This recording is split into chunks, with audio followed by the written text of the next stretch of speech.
stopping us. Fly without a boarding pass.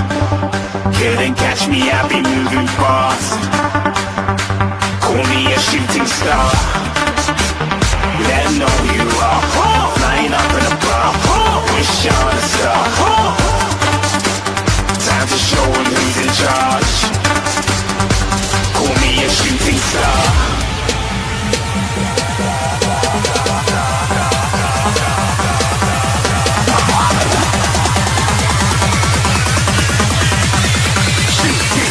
Didn't even get to cross.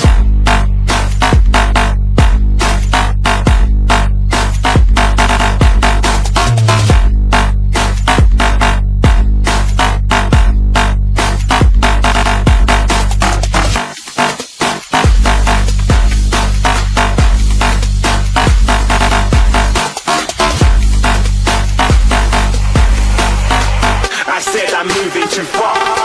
Get to cross.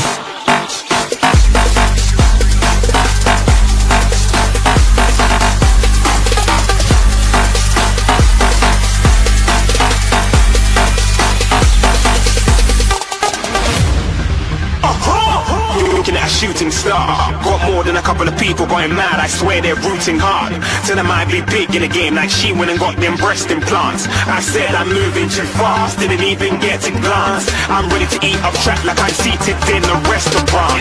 If you had swag like mine, you know it's best to flaunt. We aren't hating because you aren't shining like it's neon, rock like kings of Leon. Shooting stars across the galaxy. I stand out, so don't get mad at me. Infiltrate, I'm with my strategy. When I turn up, then I just have to leave. Shooting stars across the galaxy. I stand out, so don't get mad at me. Infiltrate, I'm with my strategy. When I turn up, then I just have to leave. Yeah, shoot, shoot, shoot, shoot. Yeah, shoot, shoot. Yeah, shooting, shooting, shooting. Yeah, shooting shots.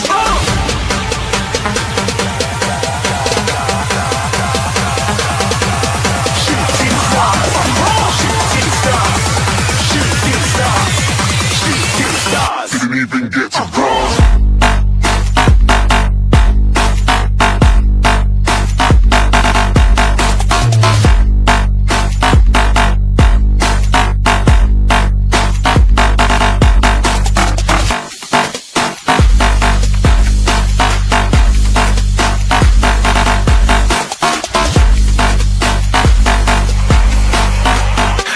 I'm moving too far. Get to cross.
anh em, các bạn bè, các quý khách hàng đã có mặt tại gian hàng của TÂN VIệT GROUP.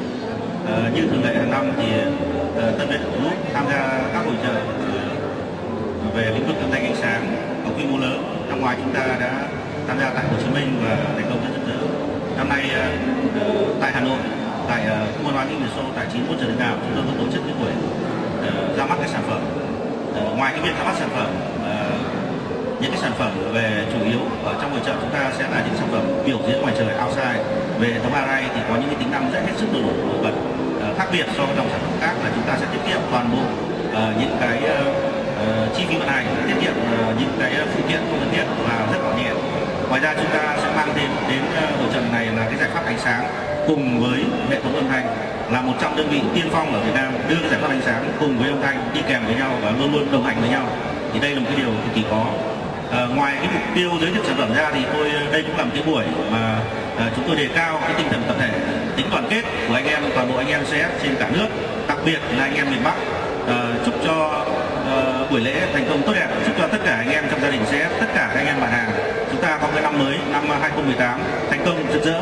Tôi xin chân thành cảm ơn tất cả mọi người. Xin chào tất cả các anh chị em, xin chào tất cả các vị khách quý, các anh em từ miền Bắc và miền Nam đã tham gia một cái ngày vui, đấy là cái nơi mà chúng ta hội tụ chia sẻ trao đổi những cái kinh nghiệm quý báu của cái sản phẩm CAF Audio.